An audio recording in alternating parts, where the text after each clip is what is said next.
আপনি কি জানেন বাংলাদেশের উপকূলীয় অঞ্চলের প্রায় 13% জমি সমুদ্রপৃষ্ঠ থেকে 2 মিটার নিচে অবস্থিত, যা 2050 সালের মধ্যে ডুবে যাওয়ার সম্ভাবনা রয়েছে, যার ফলে ঘর হারাতে পারেন প্রায় 15 থেকে 20 মিলিয়ন মানুষ।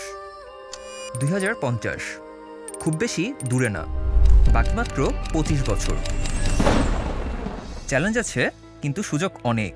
এখনই সময় কিছু করার, তাই আমরা তরুণ উদ্যোক্তারা কাজ করে যাচ্ছি।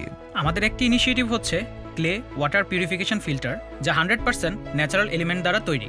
আমাদের এই প্রোডাক্টটি 4টি ধাপে পানি বিশুদ্ধকরণ করে। আমরা আমাদের প্রোডাক্টগুলোকে বিভিন্ন অনলাইন প্ল্যাটফর্ম, উদ্যোক্তা মেলা এবং বিভিন্ন স্টলে সেল করছি, যার থ্রুতে আমাদের কুমোর সম্প্রদায়ের ইনকাম কিন্তু 20 থেকে 30% পর্যন্ত ইনক্রিজ করছে। পৃথিবীকে সেভ করতে এমন ইকো ফ্রেন্ডলি বিজনেস কিভাবে শুরু করবেন, সেখান থেকে কিভাবেই বা লাভবান হবেন, এ সব কিছুরই A to Z নিয়ে আসছে স্কুল অফ গ্রিন টুমোরো।